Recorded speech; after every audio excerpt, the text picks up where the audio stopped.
Pertemuan Sarwo Edi Wibowo dengan Ilham Aidit diawali dengan ucapan selamat, dilanjutkan dengan sebuah pelukan.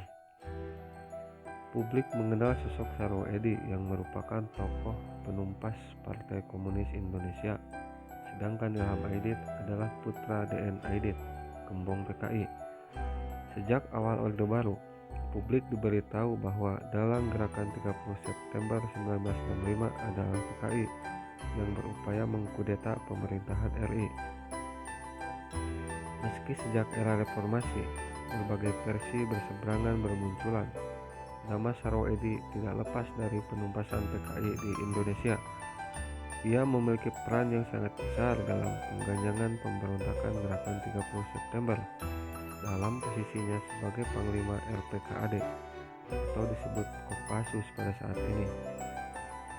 Sarwo Edi, ayah dari Ani Yudhoyono itu memeluk Ilham Aidit. Dengan Kawah Upas, Gunung Tangkuban Parahu menjadi saksi bisunya. Kejadian itu dikisahkan berlangsung tahun 1981 ketika Ilham menjadi salah satu kader Wanadri, sebuah kelompok pencinta alam di Bandung yang akan dilantik Jenderal Purnawirawan Sarwo Edi. Dari 72 orang kader Wanadri, hanya Ilham yang dipeluk Sarwo. Hanya mereka berdua yang tahu apa makna pelukan itu. Demikian nukilan tulisan jurnalis senior Bersiar Lubis yang mendapatkan penuturan langsung dari Ilham yang tertuang Harian Umum Pikiran Rakyat. Sebagai pemimpin majalah berita Medium, Besihar menerbitkan pertama kali kisahnya di sana pada 2006. Selanjutnya, kisah ini juga tayang di Pikiran Rakyat tepat pada 30 September 2006 di koran Tempo dan ditulis ulang di media lain seperti medanbisnisdaily.com. Saat Sarwo menyalami dan menepuk bahu Ilham serta melihat namanya di kemeja di bagian dadanya, sejenak kemudian Sarwo memeluk Ilham. "Selamat, kamu telah berhasil menyelesaikan pendidikan," kata Sarwo. Saat pemberontakan disusul pengganjangan PKI bergulir, Ilham baru berusia 5-6 tahunan. Ketika dewasa, ia tahu siapa sosok Sarwo Edi yang kala itu ada di depannya. Selaku inspektur upacara, Sarwo Edi hendak melantik mereka yang lulus sebagai anggota Wanadri. Sarwo tahu bahwa seorang di antaranya adalah Ilham Aidit, putra Dipa Nusantara Aidit, gembong PKI. 3 tahun kemudian, 1984, Ilham bertemu lagi dengan Sarwo Edi. Wanadri kembali mendidik anggota baru. Kali ini Ilham sebagai komandan operasi dan Sarwo Edi sebagai inspektur upacara.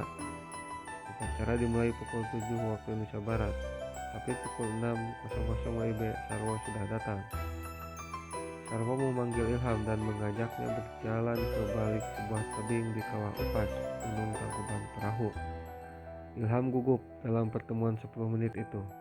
Saat itu, Sarwo berkata bahwa dirinya hanya melaksanakan tugas dan kewajiban pada 1965 silam yang diyakininya benar.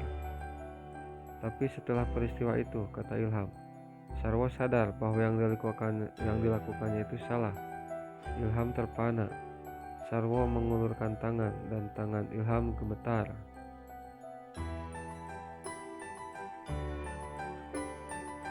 Mereka bersalaman dan berpelukan seperti 3 tahun silam. Ilham masih ingat betapa suara Sarwo bergetar. Setelah itu, barulah ia menyadari betapa kabut pagi Kawah Upas yang hening sangatlah dingin. "Saya memahaminya dan saya bisa memaafkan.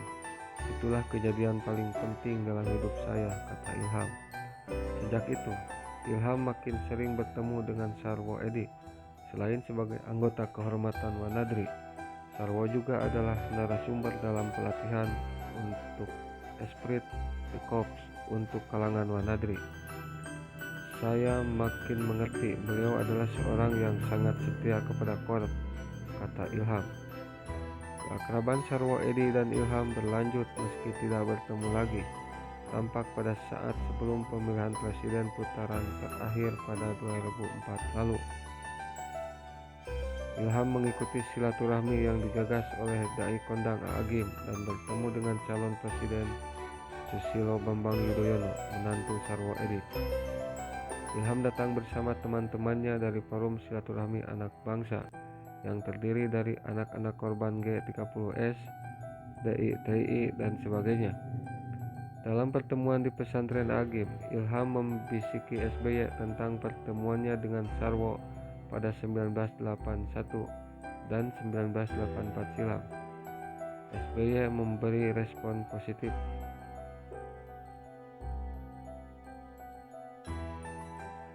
Dengan tangannya yang besar, SBY memegang paha kiri saya dan dia bilang kita harus menyelesaikan masa lalu, namun dengan cara yang arif, kata Ilham.